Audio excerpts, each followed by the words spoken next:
Hello friends, welcome to my channel mini educational tutorial. ఈరోజు మనం social 8th class history నుంచి second లెసన్లో important bits అనేవి తెలుసుకుందామండి. మొదలు పెట్టేద్దాం. శక్తివంతమైన మొఘల్ పాలకులలో చివరివాడు ఎవరు? ఔరంగజేబు.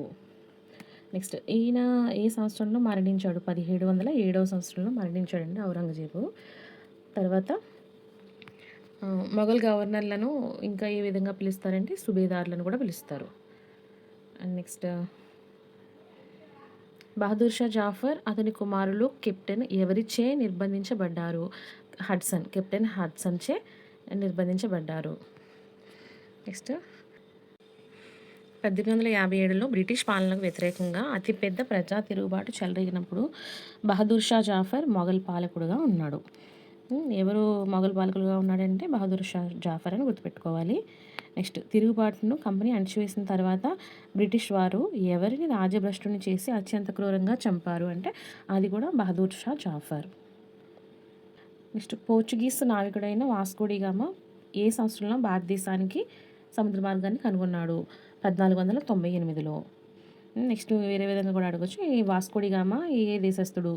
పోర్చుగీస్ దేశస్థుడు. నెక్స్ట్, 17వ శతాబ్ద ప్రారంభానికి డచ్ వారు కూడా హిందూ మహాసముద్రంలో వర్తకం సాగించడానికి అవకాశాలను అన్వేషించసాగారు. ఇది వరుస క్రమం కూడా అడుగుతాడండి. దీని తర్వాత ఫ్రెంచ్ వారు వచ్చారంట.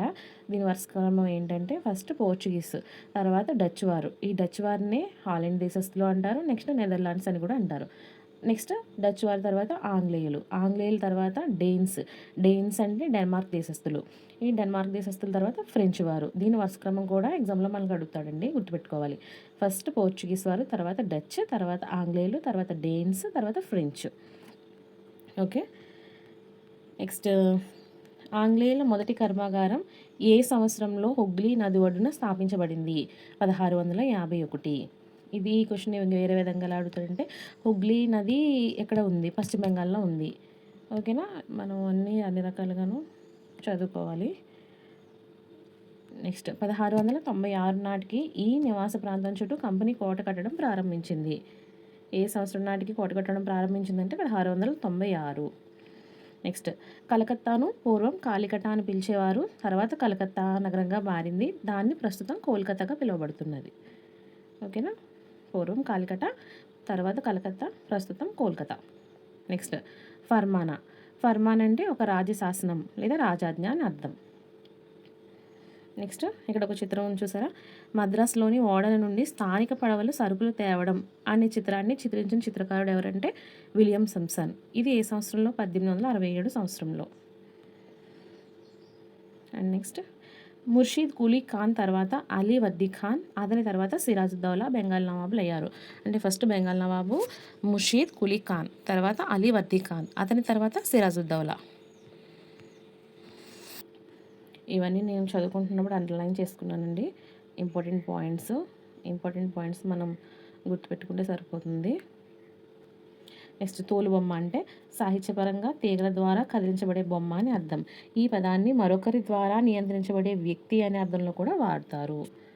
నెక్స్ట్, 1756లో అలీ వర్దీ ఖాన్ మరణం తర్వాత సిరాజుద్దౌలా బెంగాల్ నవాబ్ అయ్యాడు. అలీ వర్దీ ఖాన్ ముందెవరండి? ముర్షీద్ కులీ ఖాన్. చూసాం కదా, ముర్షీద్ కులీ ఖాన్, తర్వాత అలీ వర్దీ ఖాన్, తర్వాత సిరాజుద్దౌలా. వీళ్ళు ముగ్గురు కూడా శక్తివంతమైన పాలకులే. నెక్స్ట్, నవాబు 30,000 మంది సైనికులతో కాసిం బజార్లోని ఆంగ్లేయుల ఫ్యాక్టరీలపై దాడి చేసి కంపెనీ అధికారాలను పట్టుకొని గిడ్డంగికి తాళం వేసి ఆంగ్లేయులందరినీ నిరాయుధాయులను చేసి నౌకలను దిగ్బంధించాడు. ఈయన ఎవరంటే ఇలా చేసినవాడు సిరాజుద్దౌలా. నెక్స్ట్, 1757లో రాబర్ట్ క్లైవ్ కంపెనీ సైన్యాన్ని సిరాజుద్దౌలాకి వ్యతిరేకంగా ప్లాసీ వైపు నడిపించాడు. 1757లో సిరాజుద్దౌలాకి వ్యతిరేకంగా ప్లాసీ వైపు నడిపించిన వ్యక్తి ఎవరంటే రాబర్ట్ క్లైవ్. ప్లాసీ అనే పేరు దానికి ఎలా వచ్చింది? ప్లాసీ అనేది పలాషీ అనే పదానికి ఆంగ్లీకరించబడిన ఉచ్చారణ. హోలీ పండుగలలో ఉపయోగించి గులాల్ పొడిని ఇచ్చే అందమైన ఎరుపు పువ్వులు పూసే పలాస చెట్టు నుండి ఈ స్థలానికి ఆ పేరు వచ్చింది. గుర్తుపెట్టుకోవాలండి. నెక్స్ట్, సిరాజుద్దౌలా సైన్యాధిపతి అయిన మీర్ జాఫర్ యుద్ధంలో పాలు పంచుకోకపోవడం వల్ల నవాబు ఓటమికి ప్రధాన కారణాల్లో ఒకటి.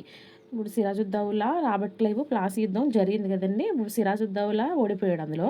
ఈ సిరాజుద్దౌలా ఓడిపోవడానికి కారణం ఏంటంటే తన సైన్యాధిపతి అయిన మీర్ జాఫర్ కూడా యుద్ధంలో పాలు పంచుకోకపోవడం వల్ల నవాబ్ ఓటమికి ప్రధాన కారణమైందని చెప్తున్నాడు ఇక్కడ.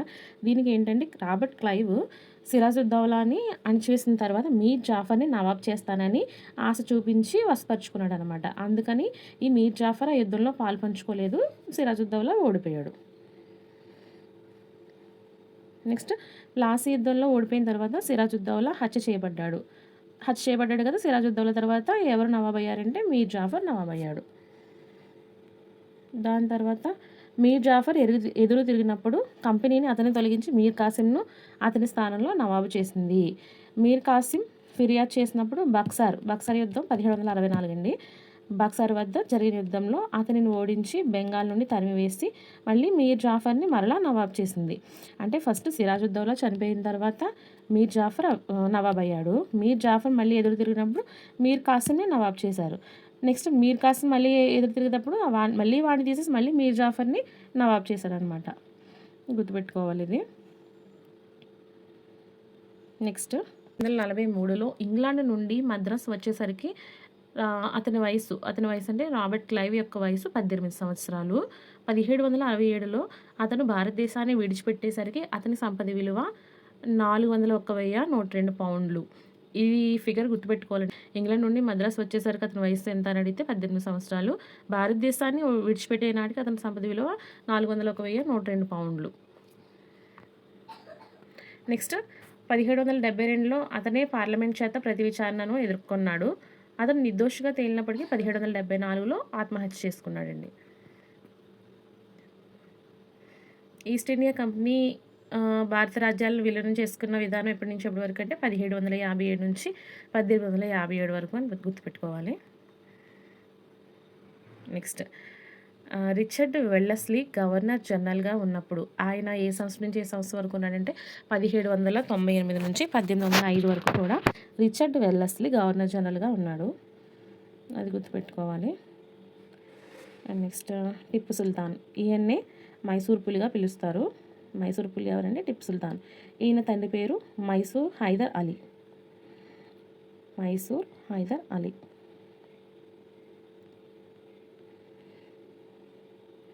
తర్వాత ఈ టిప్పు సుల్తాన్ యొక్క బొమ్మ పులండి. ఇది టిప్పు వద్ద ఉండే పెద్ద మరబొమ్మ. ఇది ఒక యూరోపియన్ సైనికుడిని కొరకడాన్ని ఇక్కడ మనం బొమ్మలో చూస్తామండి. దీని పిడిని తిప్పినప్పుడు ఈ బొమ్మ పులి గాండిస్తుందంట. నెక్స్ట్ సైనికుడేమో పెద్ద కేక పెడతాడు. ఈ బొమ్మ పులిని ప్రస్తుతం లండన్లోని విక్టోరియా అండ్ ఆల్బర్ట్ మ్యూజియంలో ఉంచారు. ఈ బొమ్మ పులి ఎక్కడ ఉంది ప్రస్తుతం అంటే లండన్లోని విక్టోరియా అండ్ ఆల్బర్ట్ మ్యూజియంలో ఉంచారు. టిప్పు సుల్తాన్ తన రాజధాని శ్రీరంగపట్నాన్ని పరీక్షించుకునే ప్రయత్నంలో మే 4వ తారీఖు 1799లో చనిపోయాడు.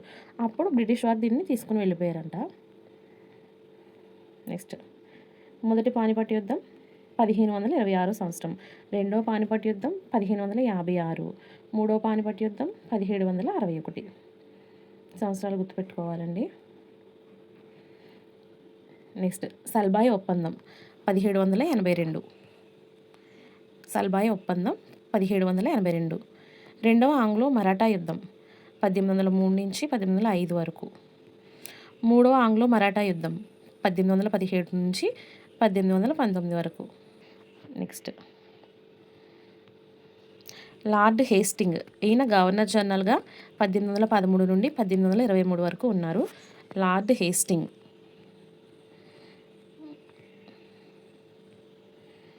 నెక్స్ట్ ఇంపార్టెంట్ పాయింట్ వచ్చి రాణి చెన్నమ్మ గురించండి. రాణి చెన్నమ్మ ఆయుధాలు పట్టి బ్రిటిష్ వారిని వ్యతిరేకిస్తూ ప్రతిఘటన ఉద్యమాన్ని నడిపింది. ఈమె ఎక్కడంటే కిత్తూరు అంటే ప్రస్తుతం కర్ణాటక అని పిలిచే రాష్ట్రాన్ని పూర్వం కిత్తూరు అని పిలిచేవారు.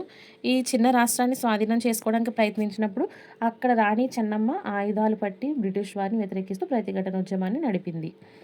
ఆమెను 1824లో అరెస్టు చేశారు. రాణి చెన్నమ్మ ఎప్పుడు అరెస్ట్ అయింది అంటే 1824లో అరెస్టు చేశారు ఆవిడ్ని. ఆమె ఏ సంవత్సరంలో జైల్లో మరణించింది? 1829లో జైల్లో మరణించింది. కానీ కిత్తూరులోని సంగోలికి చెందిన రాయన్న అనే పేద చౌకీదార్ ఈ ప్రతిఘటనను కొనసాగించాడు.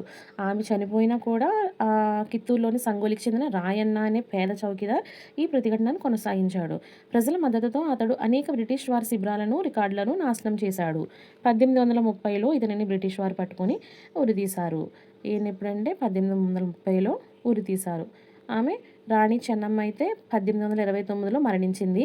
ఆమె మరణించిన 1 సంవత్సరానికే ఈయన్ని ఉరితీశారు. రాజ్య సంక్రమణ సిద్ధాంతం అండి.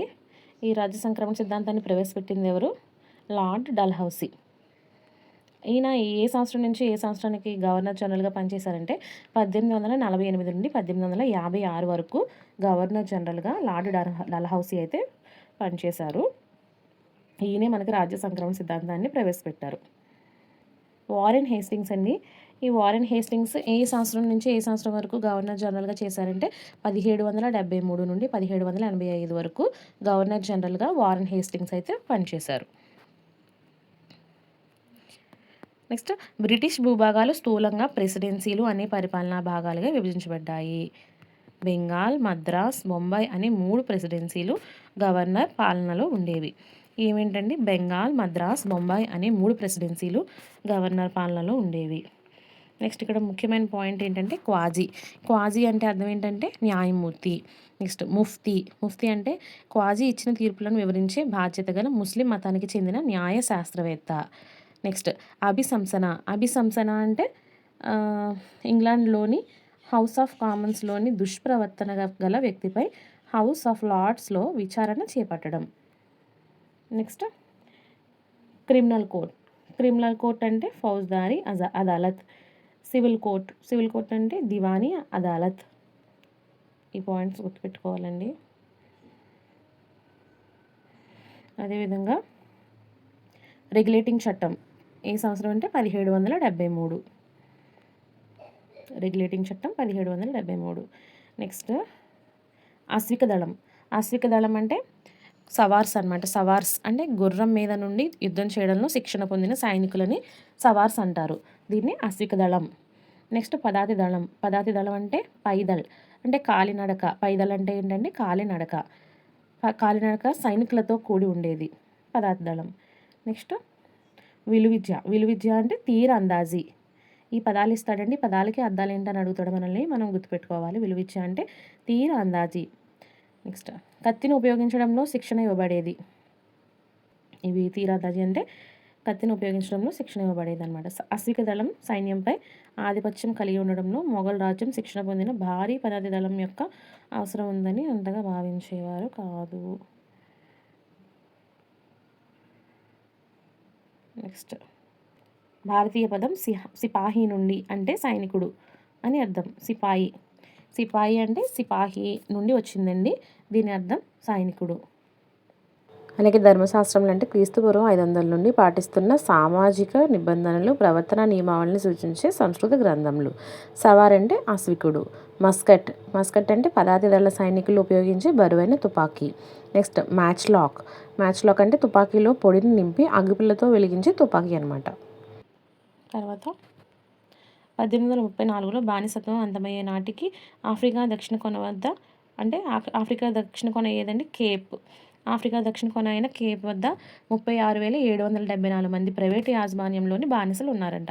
ఈ ఫిగర్ అయితే మనం గుర్తుపెట్టుకోవాలి. 36,774. నెక్స్ట్ దివానీ అంటే భూమి శిస్తు వసూలు చేసే అధికారం. ఇందాక చూసాం కదండి, దివానీ అదాలత్, ఫౌజ్దారీ అదాలత్ చూసాం కదా. Next tiger of Mysore Tipu Sultan. Faujdari Adalat అంటే క్రిమినల్ కోర్టు. రాణి చెన్నమ్మ కిట్టూరులో బ్రిటిష్ వ్యతిరేక ఉద్యమం చేసిన ఆవిడ. సిపాయి బ్రిటిష్ వారు బెంగాల్ని జయించడం 1757 ప్లాసీ యుద్ధంతో మొదలైందండి. నెక్స్ట్ హైదర్ అలీ మరియు టిప్పు సుల్తాన్ ఎటువంటి పాలకులు? శక్తివంతమైన పాలకులు. మరిన్ని వీడియోల కోసం నా ఛానల్ని సబ్స్క్రైబ్ చేసుకోండి. మీకు ఎటువంటి వీడియోస్ కావాలో కామెంట్లో తెలియజేయండి. Thank you for watching.